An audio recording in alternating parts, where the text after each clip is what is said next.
here. Today's a lesson day and we're going to have a short lesson on bending strings. It's one of the fundamental things you do as a lead guitarist. It brings so much emotion. This is not really a beginner's one. You've already probably learned how to bend. This is a little bit more intermediate to advanced. So we're going to learn basic bends initially, and then we're going to do some tone and a half bends, some tapping bends, and a few other little tricks. So here we go. Okay, so today's exercises on bends, we're going to base it off the A minor blues scale. Alright, pretty simple. So a really common bend is the second string 8th fret, G to the A. So when I first started learning how to bend, I would actually play the note first, the note I wanted to bend up to. And I would practice it. Try and get it right on the pitch. So bending, the first thing you want to do is learn how to bend it to pitch. Because you know when you're a little bit off or a little bit too over. So you got to practice to the note. Alright, here's another common one on the 3rd string, on the 7th fret, so another tone from the D to the E. So same thing.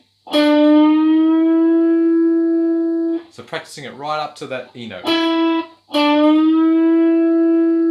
Some people get a tuner out and they play to the tuner, which is a good thing to do, but I kind of like to do it by ear. So out of the blues scale, there's two common, in that shape, there's the two main common.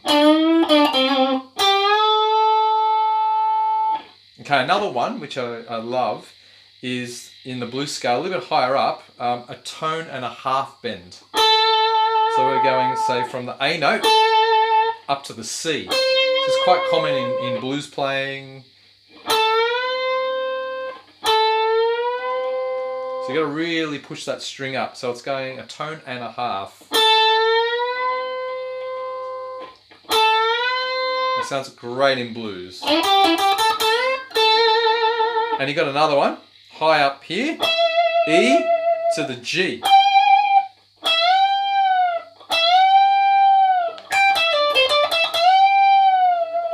So that tone and a half bend is fantastic. Now, a really important thing I forgot to talk about is you can't really bend a whole tone just using one finger, unless you're Stevie Ray Vaughan.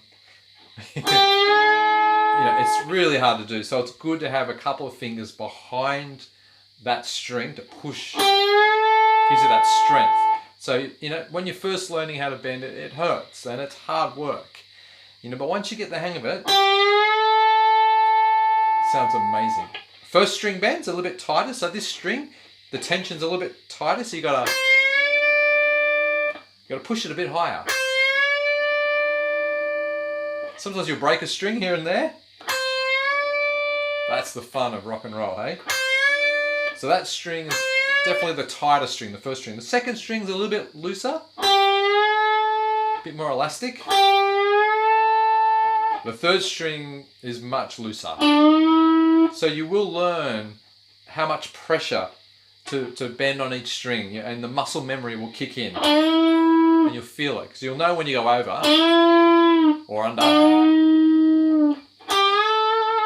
Okay, and then even the 4th string, you know, this one's a bit tougher. You have to really. Now some people, I like to push down on these ones. So on the 3rd, 2nd and 1st strings, I'm pushing up. I'm bending up, going that way.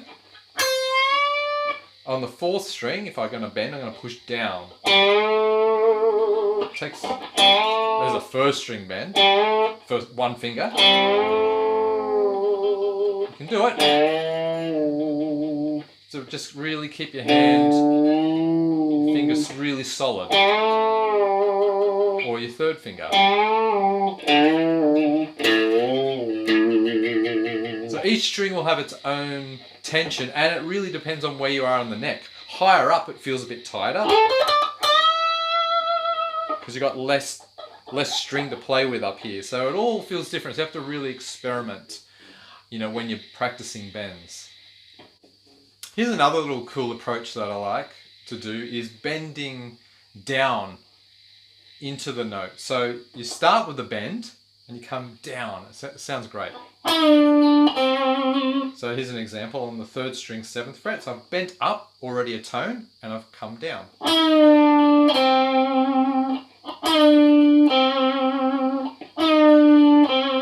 Start on the 2nd string, 8th fret, bend it up to the 10th fret. Just good, it sounds great.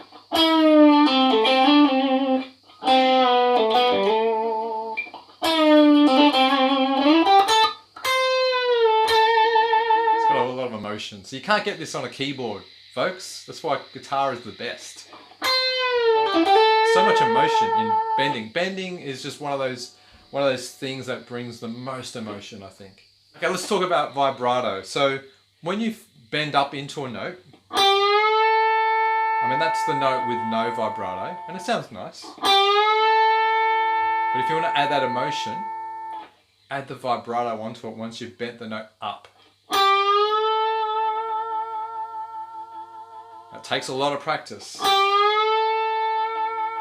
because you've got to kind of keep the pitch there and then come down a bit, up, down, and then get your hand. So it's almost you're keeping your whole hand still and firm and shaking it. So it takes a lot of hand strength. I always practice with a cleanish sound. Here's another one on the 3rd string. Let it sing. Just keep it going. It sounds amazing. The feeling. Fast vibrato. Slow. On the 1st string. That's a really hard one. You need those. Rips apart your fingers, but it feels good and it sounds amazing. The higher you go up. Let it sing. You can use if you've got a whammy bar, you can. This makes it sound, it just sings. If you've got a bit more distortion, you make it even more.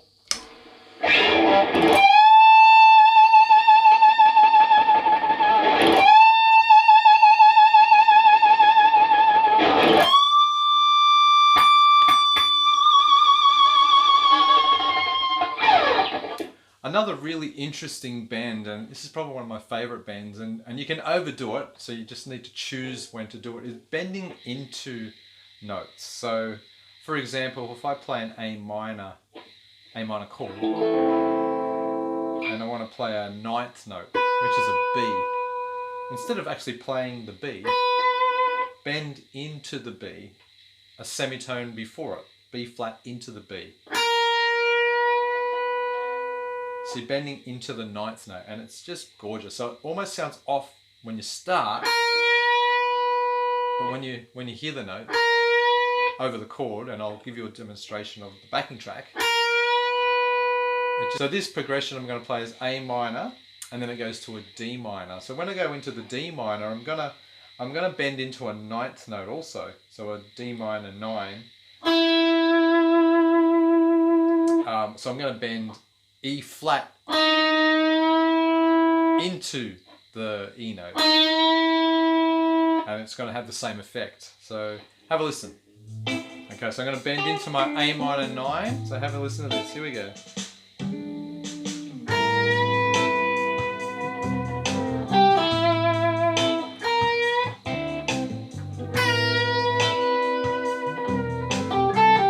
I'm going to bend into my E.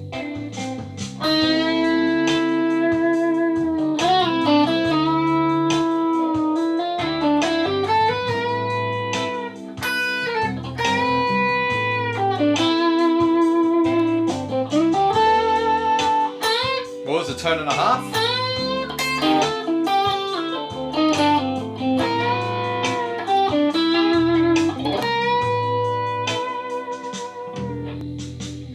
You don't want to overdo that one, but that was just more for an example, but it sounds great. Okay, here's another really cool trick, and obviously use this in moderation also, but it sounds amazing. It's tapping, it's bending and tapping.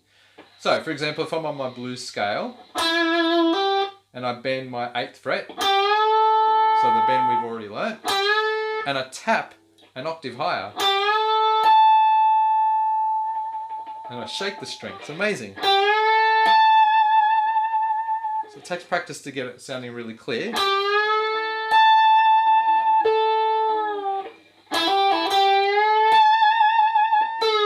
And I kind of, when I'm up there,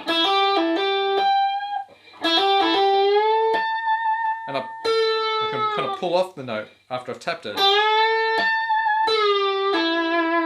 I can really do it anywhere, octave higher.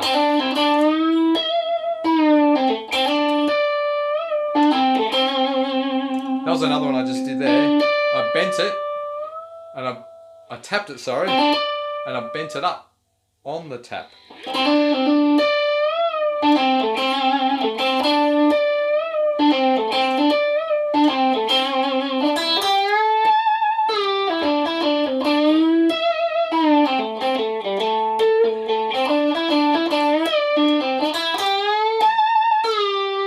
So that's the octave one. You can also, here's another little example which I really like. It's a great run.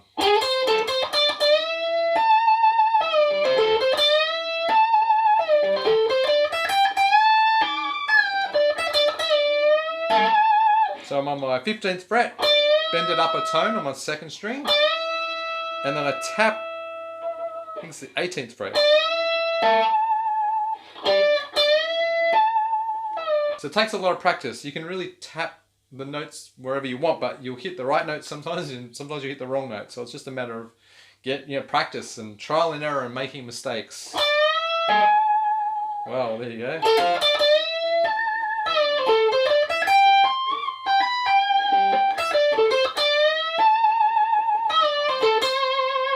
Now this little trick, and I don't know what to call it, it's kind of like a scrape bend. And I learnt this from a friend many, many years ago. So you can just a normal bend, say the 2nd string 8th fret. But I remember seeing my friend many years ago, he scraped the strings before it. So he had his finger first finger over the other strings, not fretted, but just over them. And he scraped those strings. And then he bent the string he wanted, and it's all in one action. It takes a lot of practice and gritty sound. Well,